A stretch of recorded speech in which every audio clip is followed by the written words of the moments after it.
বাংলাদেশ আজ এক প্রশ্নে থমকে আছে। বেগম খালেদা জিয়া কি সত্যি বেঁচে আছেন, নাকি দুদিন আগেই তিনি দুনিয়া ছেড়ে চলে গেছেন? আর দেশের জনমত ও রাজনৈতিক পরিস্থিতি সামাল দিতেই কি তাকে কৃত্রিমভাবে বাঁচিয়ে রাখা হয়েছে? মানুষের দাবি কৃত্রিমভাবে বাঁচিয়ে রাখা হয়েছে। মানুষের দাবি ৪৮ ঘন্টার মধ্যে তারেক রহমানের আসার কথা ছিল, কিন্তু দুদিন পেরিয়ে গেলেও তিনি আসেননি, বরং স্ত্রী জোবাইদা রহমানকে পাঠিয়েছেন। কিন্তু কেন? কিসের এত বাধা? এই নীরবতা, এই গোপনীয়তা হাজারো প্রশ্ন তৈরি করেছে। বিগত কয়েকদিন ধরে সোশ্যাল মিডিয়ায় ছড়িয়েছে খালেদা জিয়া দুদিন আগেই মারা গেছেন। মানুষ প্রশ্ন করছে, যদি তিনি সত্যি গুরুতর অসুস্থ হন, তাহলে এখনো পর্যন্ত কোনো ছবি, ভিডিও বা প্রমাণ কেন প্রকাশ করা হচ্ছে না? কেন বারবার বলা হচ্ছে যান্ত্রিক জটিলতার কারণে তাকে লন্ডনে নেওয়া যায়নি? আজ নয় কাল, কাল নয় পরশু, যেন নির্ধারিত কোনো সিদ্ধান্তই ঠিকমতো কার্যকর হচ্ছে না। অনেকের দাবি, তারেক রহমান লন্ডন থেকে ঢাকায় আসতে না পারায় এবার ঢাকা থেকেই মাকে লন্ডনে নেওয়ার চেষ্টা চলছে, শুধু এই কারণে যেন কেউ বলতে না পারে মায়ের শেষ সময়ে ছেলেও পাশে ছিল না।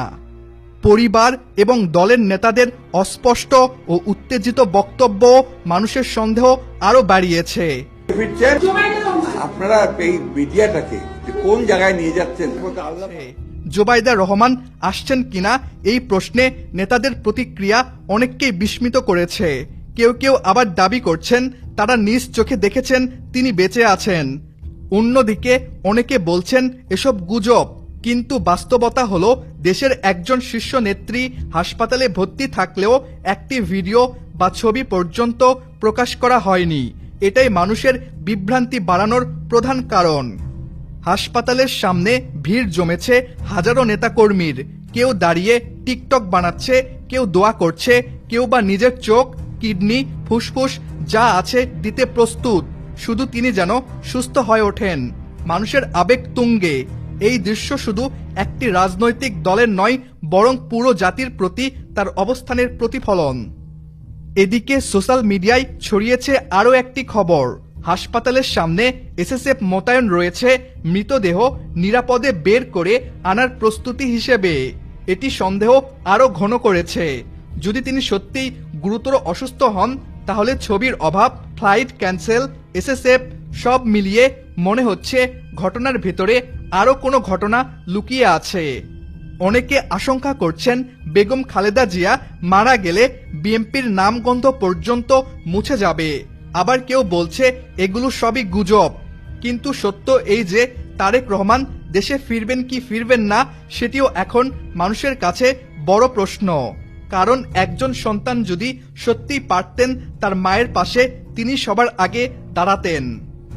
রাজনীতির কারণে একজন মা মৃত্যুশয্যা থেকেও ছেলেকে শেষবার দেখতে পান না, এবং ছেলে মাকে এক পলক দেখার সুযোগ পায় না। এটা কেমন রাজনীতি? গণমাধ্যম বলছে তিনি এখনো বেঁচে আছেন এবং তাকে বিদেশে নেওয়া হবে, কিন্তু কেন নেওয়া হয়নি? কেন এখনো কোনো পরিষ্কার ঘোষণা নেই? মানুষের মনে এখন শুধুই প্রশ্ন, তিনি কি সত্যিই বেঁচে আছেন, নাকি কয়েকদিন আগেই দুনিয়া ত্যাগ করেছেন? তাকে লন্ডন নেওয়া হবে কি হবে না? তারেক রহমান দেশে ফিরবেন কি ফিরবেন না? এই প্রশ্নগুলোর উত্তর আজও অজানা। যদি বেগম খালেদা জিয়া সত্যিই দুনিয়া ত্যাগ করে থাকেন, তাহলে সত্যটা জনগণের সামনে প্রকাশ করা উচিত। আর যদি তিনি বেঁচে থাকেন, তাহলে একটি ভিডিও প্রকাশ করলেই মানুষের বিভ্রান্তি দূর হবে। কারণ হাজারো মানুষ তার জন্য কাঁদছে, দোয়া করছে। তার মুখের হাসি দেখার আশায় এখনো পুরো দেশ তাকিয়ে আছে। তিনি শুধু একটি দলের নেত্রী নন, তিনি বাংলাদেশের মানুষের আবেগের জায়গা। আজও মানুষ বিশ্বাস করতে চায় তিনি বেঁচে আছেন এবং সুস্থ হয়ে। আসসালামু আলাইকুম। ভিডিওটি ভালো লাগলে লাইক, কমেন্ট, শেয়ার করবেন এবং পরবর্তী ভিডিও পেতে চ্যানেলটি সাবস্ক্রাইব করবেন। ধন্যবাদ সবাইকে।